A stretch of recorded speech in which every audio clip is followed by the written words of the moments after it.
غزنوی گزر رہے تھے تو ایک بوڑھے کو دیکھا، اس کے ہاتھ کامتے ہیں تو پھر بھی وہ زمین کھود رہا ہے اور ایک درخت لگا رہا ہے۔ تو محمود غزنوی اس بوڑھے کو دیکھ کے نا تو بڑے حیران ہوئے، اس کے قریب گئے۔ تو دو قسم کی سوچیں ہوتی ہیں نا، ایک یہ سوچ ہوتی ہے کہ بڑا لالچی ہے، اس عمر میں بھی یہ کیا کر رہا ہے، یہ بھی سوچ ہوتی ہے، اور ایک سوچ یہ ہوتی ہے کہ یار کتنا بھلا آدمی ہے، دیکھو اب بھی محنت کر کے گزر رہا ہے۔ سوچ ہی ہے نا، منفی کر لیں یا مثبت کر لیں۔ تو محمود غزنوی آگے بڑھے اور آگے بڑھ کے نا تو آپ اس بوڑھے سے کہنے لگے کہ بابا یہ کیا کر رہے ہو؟ تو کہنے لگے میں درخت لگا رہا ہوں۔ تو کہنے لگے بزرگوں اب آپ کی جو عمر ہے نا، یہ عمر نہ تو آپ اس کے پھل کھا سکیں گے، نہ چھاؤں میں بیٹھ سکیں گے، اور آپ کو تکلیف بھی بڑی ہے۔ تو بابا جی محمود کو جانتے ہی نہیں تھے، پلٹ کے کہنے لگے بیٹا چلو میں نہیں پھل کھاؤں گا تو میرے پوتے تو کھائیں گے نا، میرے نواسے تو کھائیں گے نا، تو آپ چھوڑے مجھے، میں تو اگلی نسلوں کا بھلا کر رہا ہوں۔ اب یہ سوچ ہماری بڑی کم ہوتی، یہ بڑی کم سوچ ہوتی، پوتے کھائیں گے نواسے کھائیں گے۔ تو محمود غزنوی بادشاہ تھے، بڑے راضی ہوئے، کہنے لگے یار بابا تیری تو سوچ بڑی شاندار ہے، قوم کا نفع کرنے والی سوچ ہے۔ اس نے کہا ایک تھیلی اشرفیوں کی بابا جی کو دے دو۔ بابا جی نے نا وہ تھیلی اشرفیوں کی جب قبول کی، پکڑی، تو بابا جی بڑے مسکرائے۔ محمود کہنے لگا کیا ہوا؟ تو فرمانے لگے بیٹے تم نے تو کہا تھا کہ میں اس کا پھل نہیں کھاؤں گا، میں نے تو ابھی لگایا نہیں ہے، اللہ نے پھل مجھے پہلے ہی عطا فرما دیا ہے۔ تم تو کہہ رہے تھے کہ پھل نہیں کھاؤں گا، ابھی تو لگایا نہیں تو اللہ نے پھل دے دیے۔ محمود بڑا راضی ہوا، اس نے کہا یار بابا تو بڑی اونچی سوچ کا مالک ہے، ایک تھیلی اور دو بابا جی کو، اور دے دو ایک تھیلی۔ ایک اور تھیلی دی بابا جی کو، تو بابا جی پھر ہنسے، کہنے لگے محمود میرا خلوص دیکھ، میں اللہ کے بندوں کا نفع کرنا چاہتا تھا نا، تو میں نے ابھی لگایا نہیں۔ لوگوں کے باغ میں سال میں ایک دفعہ پھل لگتا ہے، اللہ نے مجھے 2 دفعہ پھل عطا کر دیا۔ محمود نے کہا تیسری بھی دو بھی بابا جی کو تھیلی۔ آپ سوچ تو بنائیں نا صاحب، ہم یہ سمجھتے ہیں کہ شاید یہ محدود ہو جائے گا، میں کسی کے بچے کو پڑھا دوں گا تو شاید وہ میرے بچے کا نصیب لے اڑے گا، میں کسی کو کچھ دے دوں گا تو شاید وہ ادھر سے آ کے نا تو ہمارا کام خراب کر جائے۔ او بھائی ایسا نہیں ہوتا، اس کو سمجھ، میرا رب تو بڑا کریم ہے، تو بانٹتا جاتا ہے تو اللہ تجھے نوازتا جاتا ہے، تو دیتا جاتا ہے تو اللہ تجھے عطا کرتا جاتا ہے۔ آپ یہ ذہن بنائیں، کسی کا فائدہ کرنے کا، کسی کا نفع کرنے کا، کسی کو کچھ دے ڈالنے، کسی کے اوپر رحمت کی برکھا برسانے کا آپ ارادہ کریں، اللہ تبارک و تعالیٰ آپ کو نواز دے گا۔ ہم جہاں بیٹھے ہوتے ہیں نا، لوگوں کو ہماری ضرورت ہوتی ہے۔ حضرت عبداللہ ابن عمر رضی اللہ تعالیٰ عنہ نے ایک 100 دینار الگ کر کے رکھا ہوا تھا، پورا 100 دینار، بہت بڑے پیسے ہوتے تھے اس زمانے میں۔ تو آپ کے بچے کہتے کہ ابا جی یہ پیسے سائڈ پہ کیوں رکھے ہوئے ہیں؟ تو فرماتے پتر یہ میں نے لوگوں کو ادھار دینے کے لیے رکھے ہوئے۔ خاصی مشکل بات نہیں کر دی میں نے، ہماری تو دکانوں پہ لکھا ہوا ہے ادھار بند ہے، موٹا کر کے لکھا ہوا ہے ادھار بند ہے، یعنی نقد والے آ جاؤ، ادھار والے بالکل نہ آنا۔ تو ادھار کون لیتا ہے؟ امیر آدمی۔ اور بھائی سنیں، ادھار کون لیتا ہے؟ غریب آدمی۔ اور ہمارا کیا حال ہے کہ ہم کہتے ہیں بھئی وہ یہ نہیں کہہ رہا کہ مجھے بھیک دے دو، وہ کہہ رہا یار ذرا مہربانی کرو، میں نا یہ مجھے ایک دوست کہنے لگے کہ وہ کیا بنا ہے، سنا تھا ایک شخص کو پھانسی ہونے لگی، عدالت کا فیصلہ ہے۔ میں نے کہا یہ وہ لوگ تبصرہ کرتے جو پیٹ بھر کے روٹی کھاتے، یہ ان لوگوں کا تبصرہ ہے، وہ پیٹ بھر کے روٹی کھاتے، رات تبصرہ کریں گے، فیس بک پہ اپنی رائے دیں گے۔ لیکن جو آدمی آدھا کلو گھی صبح فیکٹری جانے سے پہلے گھر دے گیا تھا نا، وہ جب رات کو آتا ہے تو اس کی بیوی ڈرتے ہوئے اسے یہ نہیں کہتی کہ وہ عدالت کے فیصلے کا کیا بنا ہے، اس کی بیوی تو اس کو کہتی ہے کہ وہ جو آپ گھی لائے تھے وہ ختم ہو گیا، اور سویرے بچوں نے جب سکول جانا ہے تو پراٹھے بنانے کے لیے میرے پاس گھی کوئی نہیں، یقیناً آپ کو تکلیف ہوگی، تو اب کرنا کیا ہے؟ تو میرے بھائی ان کو کہاں تبصرہ یاد رہتا ہے کہ آج نئی بات کیا ہوئی ہے، تو کوئی نئی خبر سناؤ تو اور پھر سناؤ تو کوئی نمی تازی، یہ باتیں تو ان کو یاد رہتی ہیں جو پیٹ بھر کے کھاتے، جن کو پھر کوئی فکر نہیں۔ ان لوگوں کے یہ کام ہے، وہ کریں گے سیاسی تبصرے۔ وہ کسی شخص نے کیا خوب کہا تھا کہ غربت نے میرے بچوں کو تہذیب سکھا دی، اب سہمے ہوئے رہتے ہیں، شرارت نہیں کرتے۔ غربت نے میرے بچوں کو تہذیب سکھا دی، وہ اب سہمے ہوئے رہتے ہیں، وہ شرارت نہیں کرتے۔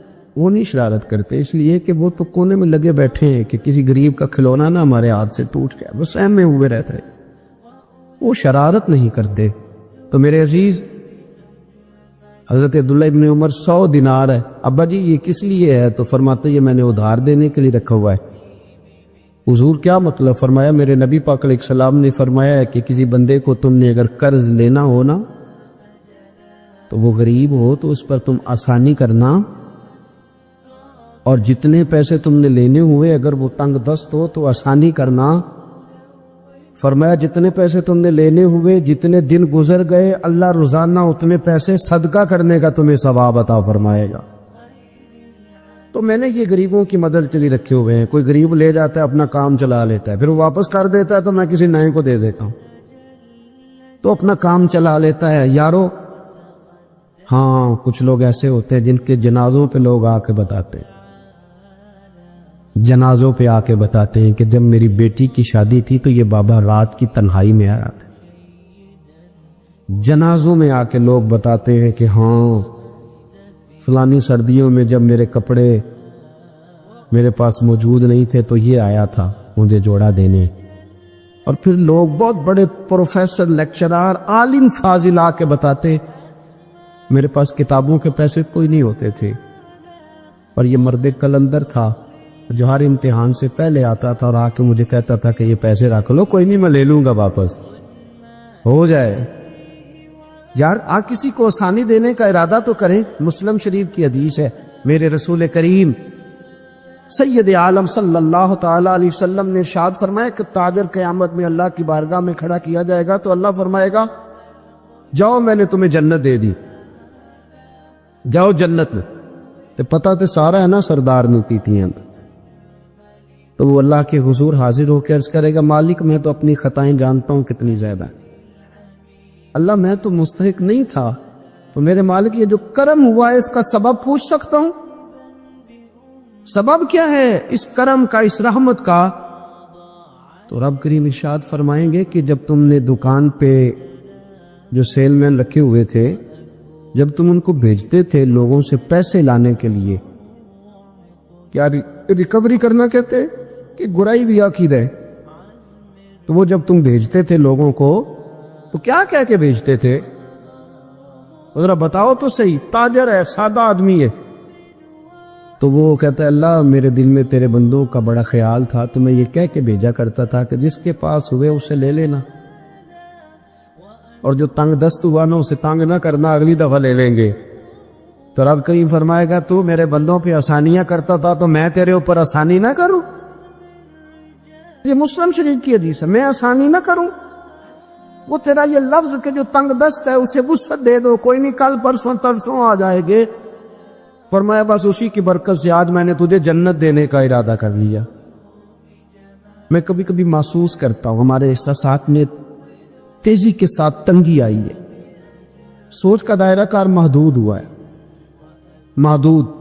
یہ ہم تھوڑے سے مذہبی لوگ ہیں نا، ہر آدمی کا اپنا شعبہ ہوتا ہے، آپ کا بھی شعبہ ہوگا۔ لوگ کہتے ہیں حضرت جی ٹائم دے دے، سیالکوٹ میں فلانی جگہ پہ محفل کرنی ہے، تو میں کہتا ہوں کہ یار وہاں محفل ہوتی ہے وہیں آ جانا، کہتے نہیں ہم نے اپنی کرنی ہے، تو میں کہتا ہوں وہ کس کی ہے؟ یعنی وہ جو آپ نے اپنی کرنی ہے، یعنی اس مسجد میں آپ آئے تھے تو اب آپ اس مسجد میں بھی آئیں، تو صاحب میں آپ کے محلے میں آتا جی وہ مسجد جو تھی نا وہ جنوب والی تھی، اب شمال والی میں ٹائم دے، وہ ان کی مسجد میں آپ آئے تھے، فلانے علامہ صاحب کی، ہماری تو نہیں آئے۔ اور میں نے کہا یار بس کرو، مسجدیں بھی جب تقسیم ہونے لگ گئی، یہ بھی تقسیم ہوگی کہ وہ اس کی اور یہ اس کی ہے۔ یعنی آپ اندازہ کریں کہ کہ ہماری یہ سوچ ہے کہ اس میں بھی کہیں کوئی ایسا عنصر نہ ہو کہ کوئی اجتماعیت کہیں نظر آ جائے، اور یار ایسے تو نہ کرو، یہ ایک مذہبی اجتماع ہوتا ہے، اس کے اندر بھی لوگ کہتے ہیں کہ انتظامیہ دعوت دے گی، یہ کس کے دین کا کام ہو رہا ہے؟ اللہ اور اس کے رسول کے؟ تو اس کی انتظامیہ کچھ 6 بندوں پہ مشتمل ہونی چاہیے کہ ساری امت انتظامیہ ہونی چاہیے؟ لیکن ہم نے نا یہاں بھی تقسیم کر لی، یہاں بھی گروہ بندی کر لی، یہاں بھی ہمارا مزاج اور طرح کا بن گیا۔ اگر آپ کا دل بڑا ہو جائے، تھوڑا اللہ کے بندوں کو آسانی دے، میں کہا کرتا ہوں جنت بہت بڑی ہے میرے بھائی، مہربانی کر ذرا دوسرے کو بھی جگہ دے، وہ بھی جنت میں داخل ہو جائے، وہ بڑی وسیع ہے، تو تھوڑی مہربانی کر، اتنا محدود نہ کر، اس کو تھوڑی سی نا آسانی کر، اللہ بڑا کریم ہے، جگہ دے انشاءاللہ تعالیٰ، جو کسی اور کا مرید ہے وہ بھی جنت میں جائے گا اللہ کے فضل سے، وہ بھی جائے گا، پر تھوڑی گنجائش دے، محل لے کے وہ بھی جائے گا۔ نے تو بڑا محدود کر کے رکھا ہوگا، میرا خیال ہے مشکل سے 25-30 لوگ ہیں اگر ہم جانے دو اپنے محلے میں سے، باقی تو سب کے لیے ہم نے بین کر دیا۔ خدا را یوں نہ کرے، اس سے دقت ہوگی۔ داتا گانجی بخش علی حجویری رحمت اللہ تعالی علیہ کشف المعجوب میں فرماتے ہیں کہ ایک شخص نہ پہاڑ کی چوٹی پہ عبادت کرتا تھا، تو لوگ اس سے ملنے کے لیے جایا کرتے تھے، تو رستے میں نا ڈھلان بڑی سخت تھی، لوگ اس کے اوپر سے جب چڑھ کے جاتے نا تو اکثر لوگ گر جاتے۔ اس کے دل میں ایک دن خیال آیا کہ یہ ڈھلان نہ ہوتی تو کیا ہوتا، تو رب کریم نے اس وقت کے پیغمبر علیہ السلام کو وہی فرمائی کہ اسے کہو تو میری تخلیق پہ اعتراض کرتا ہے، نہ ہوتا تو کیا ہوتا؟ فرمایا اسے کہہ دو کہ تیرا نام میں نے اپنے نیک بندوں کی صف سے کاٹ کر نافرمانوں کی صف میں لکھ دیا، وہ کہہ دو۔ اللہ کے نبی نے پیغام دیا تو وہ سجدے میں گر گیا۔ وہ تجھے کیا ہوا؟ کہنے لگا حضور آپ نے کہا ہے نا کہ اللہ نے میرا نام لیا ہے۔ میں کہاں، اور میرے رب نے میرا نام لے لیا ہے؟ حضور چلے میں تو سمجھتا تھا میں کسی کھاتے میں نہیں، اللہ نے میرا نام لے لیا، یعنی میرا نام، اسے تو وجد ہو گیا۔ وہ پیغمبر کی بارگاہ میں عرض کرنے لگا حضور آپ میرا پیغام اللہ کی حضور عرض کر دیں گے؟ کہا ہاں میں کہہ دوں گا۔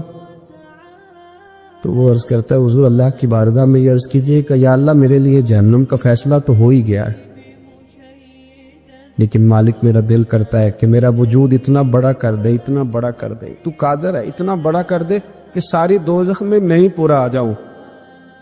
اللہ میرا دل نہیں کرتا تیرا کوئی اور بندہ جہنم میں جائے، میری طبیعت نہیں مانتی کہ تیرے محبوبوں کا کلمہ پڑھنے والے، تیرے نبیوں کا کلمہ پڑھنے والے دوزخ میں چلے جائے۔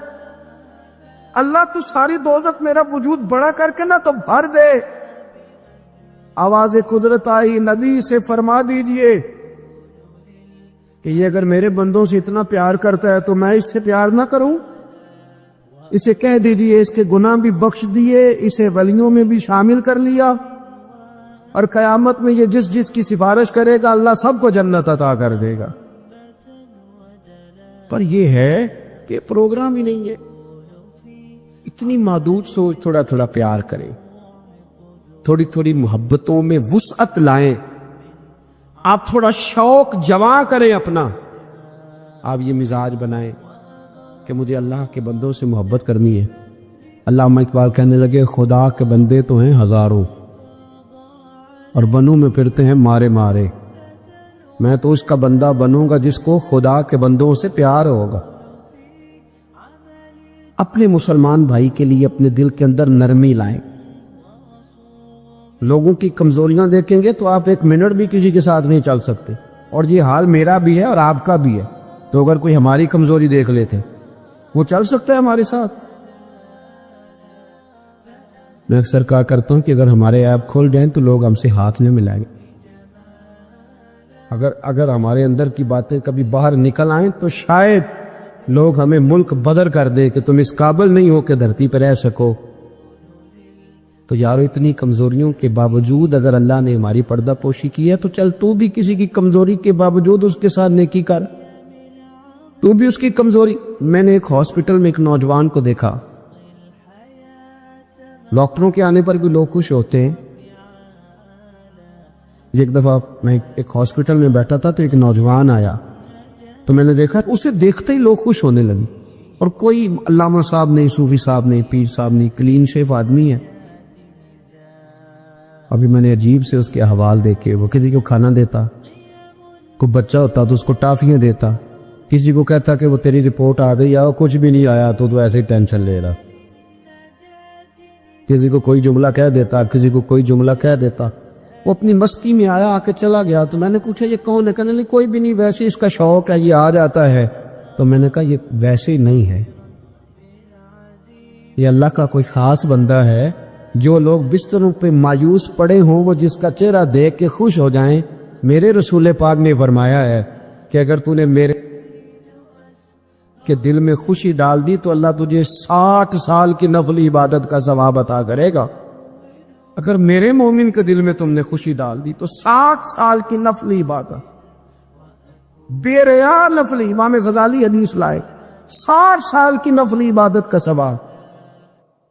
او یارو مہربانی کرو، آؤ تھوڑا سا نا دکھ سمیٹنے کی کوشش کرے، آؤ اپنی مسکراہٹ کے اندر اپنی بہت ساری پریشانیوں کو چھپائیں، اور تھوڑا تھوڑا زخم اوپر مرہم رکھنے کا ارادہ کرے۔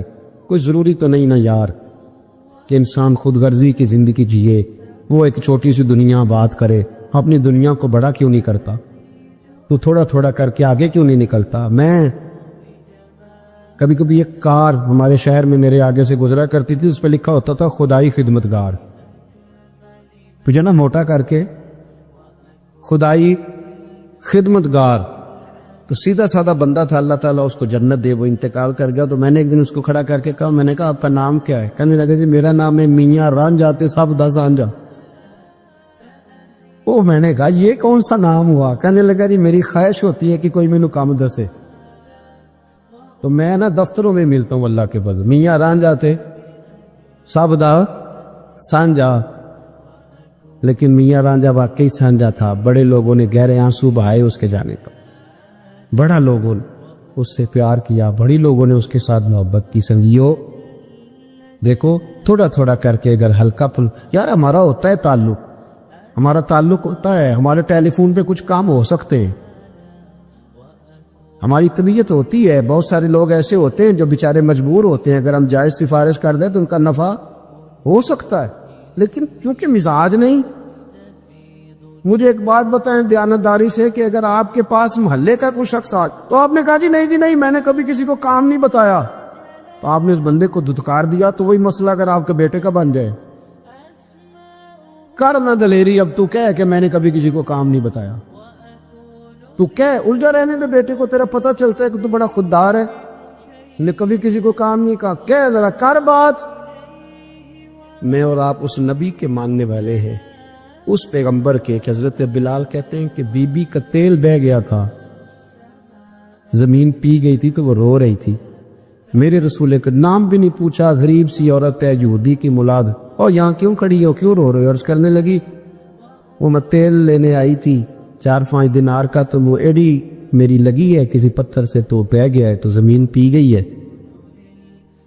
میرے نبی پاک نے فرمایا بلال جا گھر سے پیسے لا، اسے دے تاکہ تیل خرید لے۔ اس نے تیل خرید لیا تو اس کو دیا، تو پھر رونے لگی، اب کیوں روتی ہو؟ تو کہنے لگی مار تو اب بھی پڑ جائے گی، میں غریب ہوں تو میری مالکن کہے گی تو دیر سے کیوں آئی؟ حضرت بلال کہتے ہیں قربان جاؤں وہ نبی جن کے استقبال کے لیے 70 ہزار فرشتے معراج کی رات آسمان کے دروازوں پہ کھڑے رہے، وہ پیغمبر جن کی زیارت کے لیے انبیاء دعائیں مانگے، وہ محبوب جن کو اللہ پیغام دے دے کہ محبوب آجا رب تیری ملاقات کا شوق رکھتا ہے، وہ محبوب فرمانے لگے چل نہ بتا تیرا گھر کہاں ہے، میں تیری سفارش کر کے آتا ہوں۔ حضرت بلال کہتے سادے کپڑے، کوئی جانتا نہیں، کوئی نام نہیں، پرانا سا دوپٹہ، بی بی آگے آگے اور مدینے والے رسول پیچھے پیچھے، وہ سارا مدینہ گزار کے لے گئی۔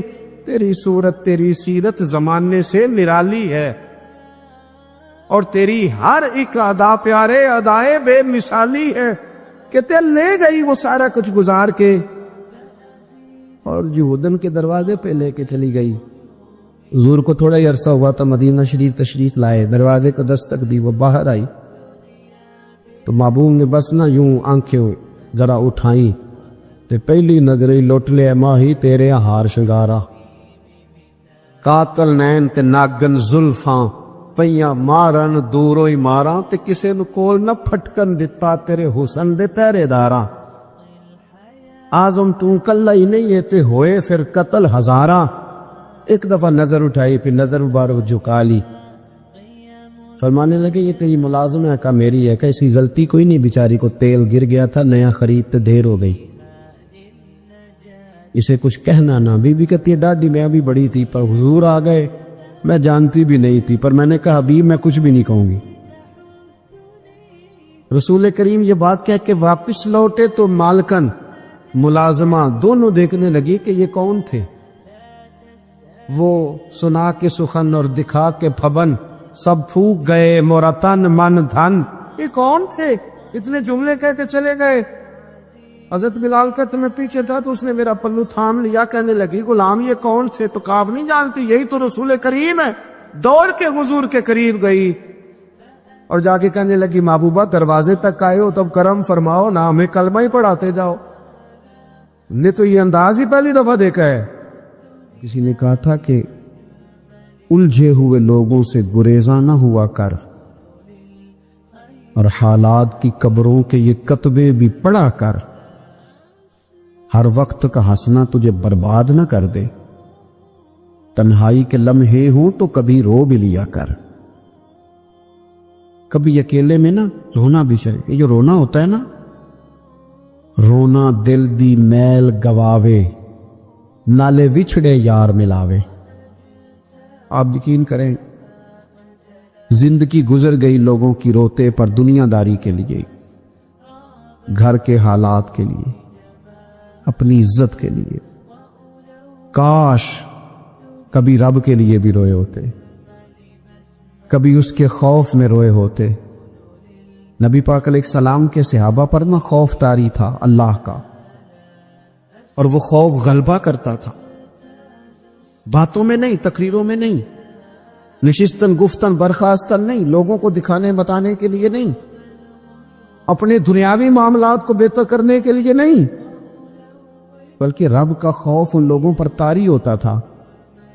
اللہ کے محبوب علیہ السلام نے نا آیہ مقدسہ تلاوت کی، یا ایھا الذین آمنوا قوا انفسکم واہلیکم نارا وقودھا الناس والحجارہ، اے ایمان والو خود بھی دوزخ کی آگ سے بچو اور اپنے گھر والوں کو بھی بچاؤ، اور اس آگ سے بچو جس کا ایندھن آدمی اور پتھر ہیں۔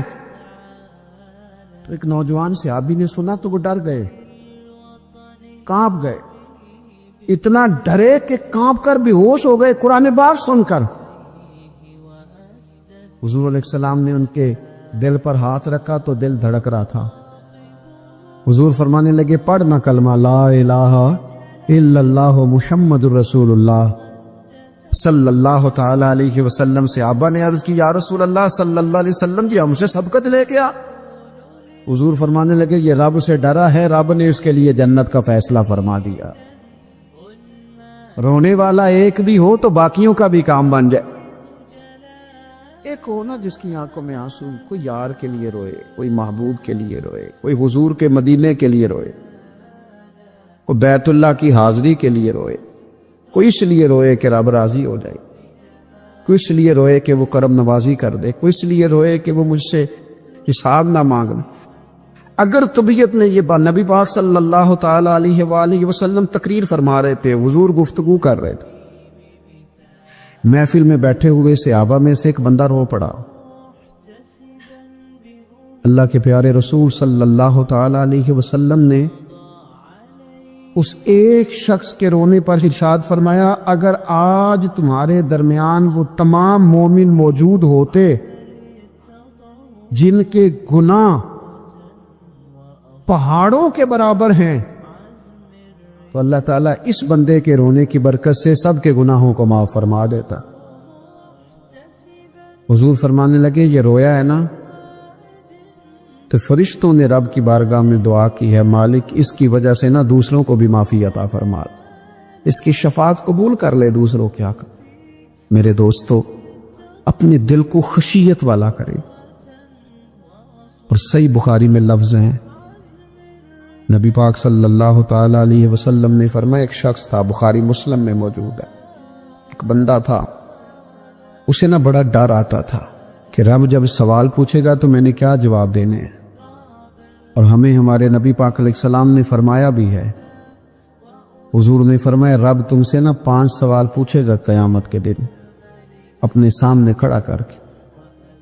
ساری تیاری لائق بچے بھی جب کر لیتے ہیں نا پیپر دینے کی، ذہین بچے ساری تیاری کر کے نا تو کمرہ امتحان میں جاتے ہوئے پھر بھی ڈرتے ہیں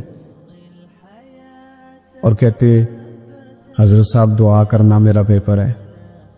بچہ لائق بھی ہے، محنتی بھی ہے، تیاری بھی، لیکن ڈر آتا ہے۔ ڈر آتا تھا جب پیپر سٹارٹ ہوتے تھے نا تو کئی قسم کی ایکٹیویٹیز چھوڑ دی جاتی تھی، کھیل چھوڑ دیے جاتے تھے۔ میں نے دیکھا ہے بچے نمازیں شروع کر دیتے تھے۔ ڈر آتا ہے کہیں پیپر میں کمی نہ کوئی رہ جائے۔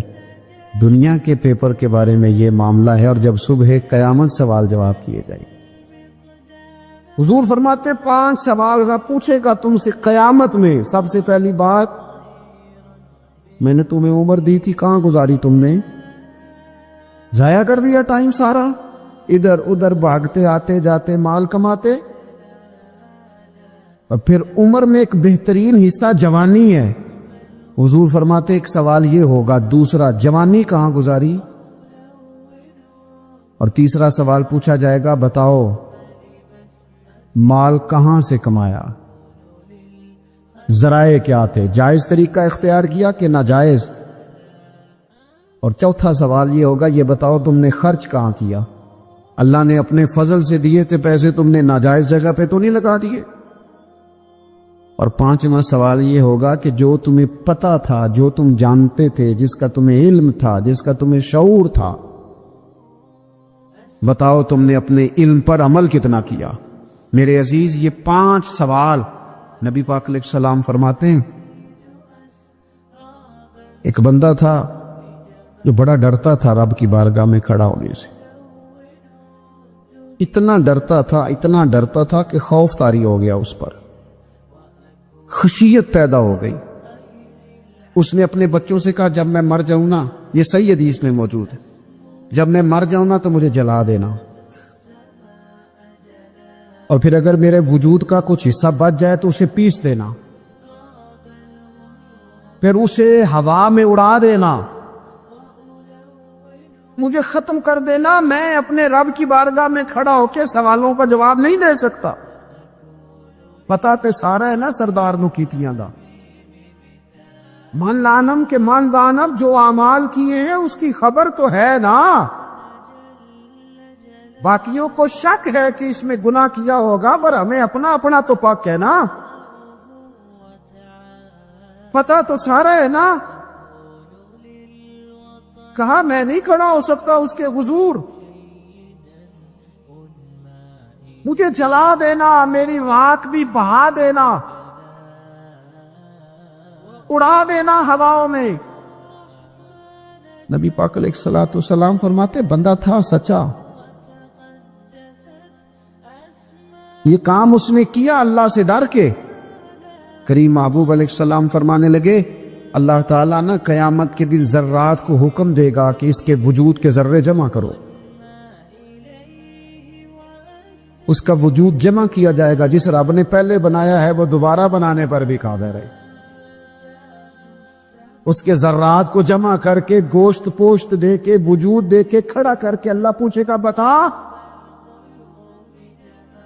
یہ کام کرنے کا تجھے کس نے کہا؟ عرض کرے گا مالک میں ڈر گیا تھا نا، تیری بارگاہ میں کھڑا ہوں، سوالوں کے جواب دوں، یہ کام مشکل تھا، میں ڈر گیا۔ تو نبی پاک صلی اللہ تعالی علیہ وسلم فرمانے لگے، رب فرمائے گا فرشتو کہ میرا بندہ نہ سچ کہتا ہے، جو واقعی مجھ سے ڈر گیا تھا، گواہ ہو جاؤ میں نے اس کے لیے جنت کا فیصلہ کر دیا۔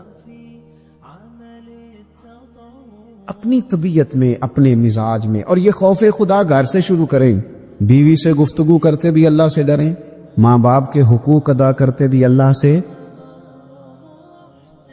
ڈریں. اگر اللہ نے آپ کو وسعت دی ہے، بہن بھائی کمزور رہ گئے ہیں، تو اللہ سے ڈریں اس مسئلے میں. اگر اللہ تعالیٰ نے آپ کو کسی شخص کے اوپر حاکم بنایا ہے، کوئی آپ کا ملازم ہے، کسی شخص کو آپ کے پاس ڈیوٹی کرنا پڑتی ہے، تو اس کے بارے میں اللہ سے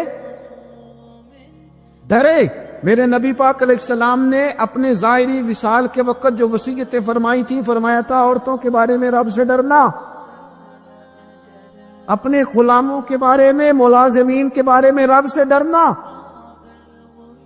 اور آپ کے پاس، میرے پاس جو امانتیں ہیں ان امانتوں کے بارے میں رب سے ڈرے. اور ہمارے پاس جو دین کی امانت آئی ہے، ہمیں جو نبی پاک کا امتی بنایا گیا ہے، ہمیں جو کہا گیا ہے کہ تم رسول اللہ صلی اللہ علیہ وسلم کے اعلیٰ اخلاق پہ عمل کرنا، تو ڈرو نا اس بات سے. اتنے عظیم رسول کے امتی ہو کر ہمارے حالات کیا ہیں، ہماری کیفیات کیا ہیں؟ ہمارے صوفیاء فرماتے ہیں کہ کسی بندے کے دل میں نا، وہ کہتے ہیں نا لوگ کہ بریک ٹھیک کر لو تو پھر گاڑی روڈ پہ چڑھا لو، پھر خیر ہے. جہاں بھی موقع آئے گا اس کی بریک لگے گی. پھر لوگوں نے ایک اور آسانی کی ہے، میں نے دیکھا ہے، کچھ ایسی گاڑیاں آئی ہیں جن کی بریک نہیں لگانی پڑتی. انہوں نے ایسا اس میں سسٹم فٹ کر دیا ہے کہ گاڑی کے سامنے کوئی چیز آتی ہے تو اس کی بریک خود بخود لگ جاتی ہے. وہ کہتے ہیں بغیر بریک کے گاڑی روڈ پر چڑھانی نہیں، بریکیں ٹھیک کرو پھر چڑھا لو. صوفیاء فرماتے ہیں کہ تم اگر چاہتے ہو نا کہ انسان جرم نہ کرے، خطا نہ کرے، لوگوں کو تنگ نہ کرے، تو اسے سوسائٹی کے اندر بھیجنے سے پہلے اس کے دل میں اللہ کا خوف پیدا کر دو. اگر اس کے دل میں تم خدا کا خوف پیدا کر دو گے، پھر تم اسے جہاں بھی چھوڑ دو گے وہ کوئی نقصان نہیں کرے گا. لیکن اگر خوف خدا نہیں نہ ہوگا، اگر اللہ کا ڈر نہیں ہوگا، پھر وہ لوگ دیکھتے ہیں کہ لوگوں کو کیسے مطمئن کیا جائے، لوگوں کی آنکھوں میں دھول کیسے جھونکی جائے. وقتی طور پر ایسے پروگرام بنا لیے جائیں جن سے لوگ مطمئن ہو جائیں. تھوڑا سا لوگوں کو موٹیویٹ کر دیا، کوئی تھوڑا سا بتا دیا، کوئی تھوڑا ریلیف دے دیا، کچھ تھوڑی سی ایسی کہانی بنا دی جس سے ووٹر مطمئن ہو جائیں. لیکن فی نفس سے ہی بندہ نیک کب ہوتا ہے؟ میرا رب فرماتا ہے ان الذین یخشون ربہم بالغیب، وہ لوگ جو اپنے رب سے ڈرتے ہیں پر بن دیکھے ہی ڈرتے ہیں. ان الذین یخشون ربہم بالغیب لہم مغفرۃ واجر کبیر. قربان جائے.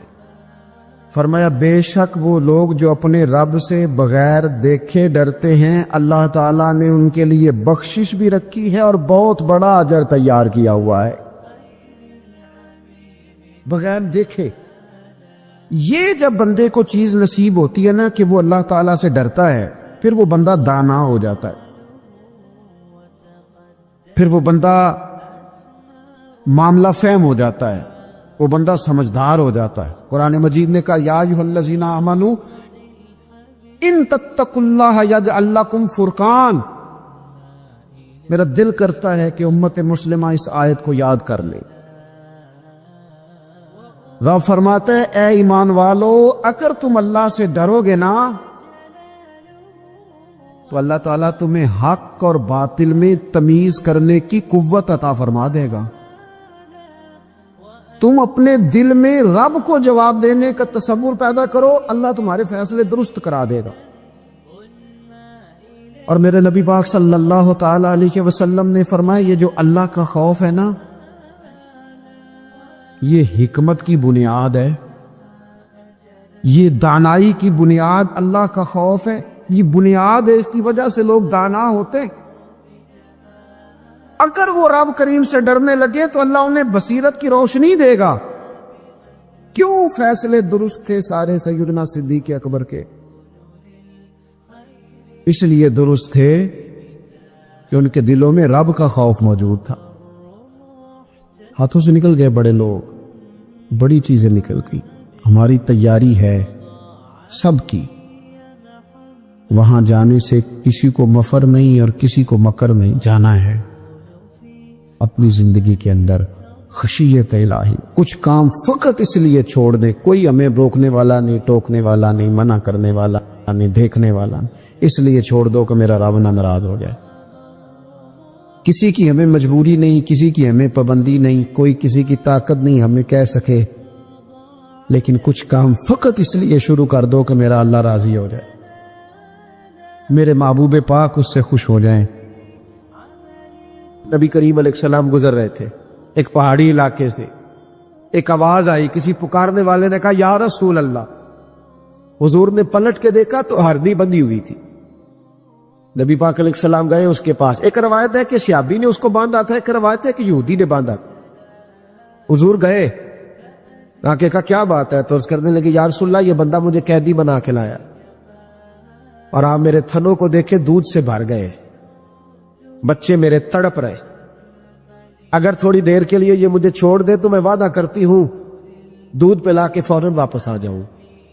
نبی پاک صلی اللہ علیہ وسلم نے یہودی سے کہا چھوڑ دو، اس نے کہا اگر نہ آئی تو؟ نبی پاک نے فرمایا یہ سچے سے وعدہ کر لیا تو سچا کر کے دکھائے۔ حضور کے زمانے کے جانور یہ سچا وعدہ کر کے دکھائے۔ نبی پاک صلی اللہ علیہ وسلم نے اسے چھوڑ دیا، تو جانور کو جب آپ بندھے ہوئے کو چھوڑتے ہیں تو بڑی تیز دوڑتا ہے، اتنی تیز دوڑی کہ جنگلوں کے اندر اور پہاڑوں میں گم ہو گئی، نظر ہی نہیں آ رہی کدھر گئی۔ جب وہ گم ہو گئی تو وہ یہودی کہنے لگا وہ تو غائب ہو گئی، اس طرح گئی ہے کہ لگتا ہی نہیں تھا پلٹ کے آئے گی۔ محبوب نے فرمایا نہیں یہ ضرور آئے گی، یہ سچ کہہ کے گئی ہے، یہ لوٹے گی۔ وہ یہودی کہتا جب میں نے کہا نا نہیں آئے گی تو واہ میرے محبوب تیری شان پہ بھی قربان جائے۔ حضور چارپائی پہ اس کے پاس بیٹھ گئے، فرمایا چل میں بیٹھتا ہوں بطور گارنٹڈ کے، میں بیٹھتا ہوں، آئے گی تو میں جاؤں گا، یہی بیٹھا ہوں۔ وہ کہتے حضور بیٹھے رہے، شام ڈھلنے لگی، میں نے کہا کوئی نہیں آئی، فرمایا فکر نہ کر آئے گی۔ کہتے تھوڑی ہی دیر گزری تو وہ لہراتی ہوئی آئی، وہ دوڑتی ہوئی آئی، پہلے آ کے اس نے حضور کے قدم چومے، سجدہ کیا، اور پھر وہ شکریہ ادا کر کے واپس گئی، جہاں رسی بندھی ہوئی تھی اس کے پاس جا کے بیٹھ گئی، کہنے لگی مجھے باندھ لو۔ نبی کریم علیہ السلام نے فرمایا جا اسے جا کے باندھ۔ اس نے باندھ لیا تو حضور فرمانے لگے چل میرے ہاتھ بیچ دے، میں خرید لیتا ہوں۔ اس نے عرض کی حضور نہیں میں نے نہیں بیچنا۔ کہا کیوں؟ عرض کرنے لگے یا رسول اللہ اسے نہیں بیچنا، میں نے اپنا آپ بیچنا ہے، مجھے کلمہ پڑھا دے، انہیں مسلمان ہونا ہے، اور جب میں غلام ہوں تو میری ہر شے آپ کی ہے۔ میرے رسول پاک علیہ السلام نے اسے آزاد کر دیا۔ امام زرقانی فرمایا کرتے تھے تو سچ بولے گا تو آزاد ہو جائے گا، جھوٹ بولے گا تو قیدی رہے گا۔ نبی کریم علیہ السلام نے فرمایا اللہم انی اعوذ بک من العلم لا ینفع، اے اللہ میں اس علم سے تیری پناہ مانگتا ہوں جو علم تو ہو پر اس سے نفع نہ اٹھایا جائے، جو علم تو ہو پر اس پر عمل نہ ہو۔ داتا صاحب رحمۃ اللہ علیہ فرماتے علم ہمیشہ اس لیے سیکھنا کہ اللہ تبارک و تعالیٰ تمہیں اس کا نفع عطا کرے، اور پھر آگے بڑھتے ہیں تو آپ فرماتے ہیں جب علم سیکھ لو تو پھر نہ اللہ رسول سے عشق کرنا، فرماتے ہیں پھر نمازیں پڑھنا آسان ہو جائے گا، روزے رکھنا آسان ہو جائے گا، قرآن مجید پڑھنا آسان، محبت کرنا۔ اور آپ نے مثال دی، جہاں بھی کوئی بات سمجھاتے ہیں ایک مثال دیتے ہیں، مثال دی، فرمانے لگے حضرت عبداللہ ابن مبارک رحمۃ اللہ تعالی علیہ فرماتے ہیں میں شروع میں ایک عورت پہ عاشق ہو گیا تھا، سمجھانے کے لیے بات کرتے، عاشق ہو گیا تھا ایک عورت پہ، تو میں نے عشاء کی نماز اس کے محلے میں جا کے پڑھی، چونکہ میرا مذہبی گھرانے سے تعلق تھا، نماز میں پڑھتا تھا، تو امام صاحب جو تھے نا، یہ داتا صاحب نے لکھا ہے کشف المحجوب، امام صاحب نے نا آیات ذرا لمبی پڑھی، تو میرے دل میں خیال آیا کہ مولانا آپ تو فارغ ہیں تو ہمیں تو اور بھی کام ہے، تو کہتے ہیں نماز سے فارغ ہو کے میں اس کے گھر کے چکر لگاتا تھا، ساری رات گھومتا رہتا تھا، وہ چند لمحوں کے لیے چھت پہ آتی تھی، دو ایک بات کرتی تھی چلی جاتی تھی، حد یہ ہے کہ مجھے کبھی اس پہ غصہ بھی نہیں آیا، اور اس کا انتظار کر کے کبھی میں تھکا بھی یہ داتا صاحب لکھ رہے ہیں۔ حضرت عبداللہ ابن مبارک فرماتے ہیں ایک رات میں گیا، اسی طرح میں نے نماز پڑھی، پھر میں اس کے گھر گیا، میں ساری رات، سردیوں کی ٹھنڈی رات 11-12 گھنٹے اس کے گھر کا طواف کرتا رہا، معاذ اللہ چکر لگاتا رہا۔ آدھی رات کو سحری کے وقت وہ چھت پہ آئی 1 منٹ کے لیے اور کہنے لگی گھر میں مہمان بہت زیادہ ہیں، آج بات نہیں ہو سکے گی۔ حضرت عبداللہ ابن مبارک فرماتے ہیں کہ میں جب واپس لوٹا تو نہ مجھے اس پہ غصہ تھا، نہ مجھے تھکاوٹ تھی، بلکہ میرے دل کے اندر اس کے لیے محبت بڑھ رہی تھی۔ میں کہہ رہا تھا کتنی اچھی ہے بیچاری، اتنے رش میں بھی اور اتنی مجبوری میں بھی 1 منٹ کے لیے چھت پہ آئی ہے، پھر بھی مجھے اس سے پیار بڑھ رہا تھا۔ کہتے ہیں جب میں تھوڑا آگے بڑھا تو فجر کی اذان ہو رہی تھی، یکدم میرے اندر سے آواز اٹھی، میں نے کہا عبداللہ اگر تو ایک عورت کے لیے ساری رات کھڑا رہتا ہے، نہ تھکاوٹ ہوتی ہے، نہ غصہ آتا ہے، بلکہ پیار بڑھتا ہے، اگر عورت کے لیے بندہ کھڑا رہ سکتا ہے تو رب رسول کے لیے بھی کھڑا رہ سکتا ہے۔ پھر تراویح پڑھنا کوئی اتنا مشکل کام نہیں ہے، پھر تہجد کے لیے اتنا کوئی مشکل کام نہیں ہے، شرط یہ ہے کہ پیار ہو جائے۔ ایک عورت کے لیے اگر یہ سارا کچھ ہو سکتا ہے تو اللہ رسول کے لیے بھی ہو سکتا ہے۔ فرماتے ہیں میں نے توبہ کر لی اور پھر میرا حال یہ ہے کہ وہ توبہ کی اور پھر 60 سال گزر گئے، ساری رات مصلی پہ کھڑا رہتا ہوں، مجھے کبھی تھکاوٹ نہیں ہوئی، پھر کبھی تھکاوٹ نہیں ہوئی۔ تو داتا صاحب کہتے ہیں پہلے علم سیکھ، پھر اس کے بعد اللہ رسول سے پیار کر، اور پیار والی نماز پڑھ، مشقت والی نہ پڑھ، یعنی بوجھ والی نہ پڑھ کہ میری جان چھوٹ جائے تو میں بھاگ کے جاؤں، تم ادھر بیٹھو تو میں دوڑ کے نماز پڑھ کے آیا، یہ والی نماز نہ پڑھ۔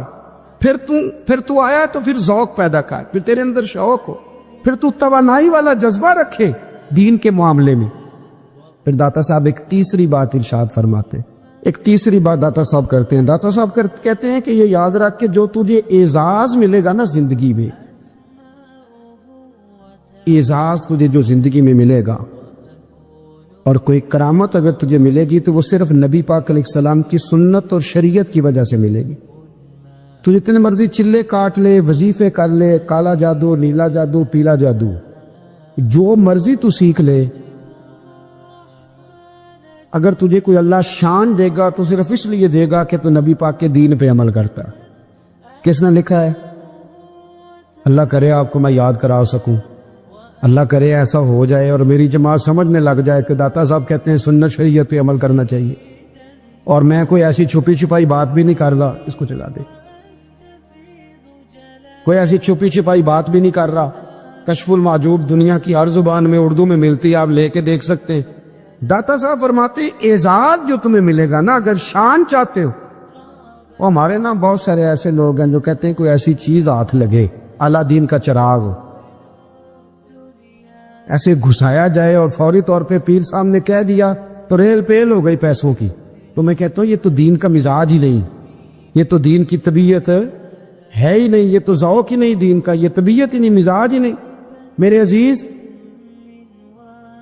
داتا علی اجمیری رحمۃ اللہ علیہ فرماتے ہیں تو سنت پہ عمل کر، شریعت پہ عمل کر۔ اللہ کا قرآن کہتا ہے قل ان کنتم تحبون اللہ فاتبعونی یحببکم اللہ، فرمایا اللہ کا قرآن کہتا ہے کہ جب تو نبی کریم کی غلامی کرے گا نا تو اللہ خود تمہیں اپنا محبوب بنا لے گا،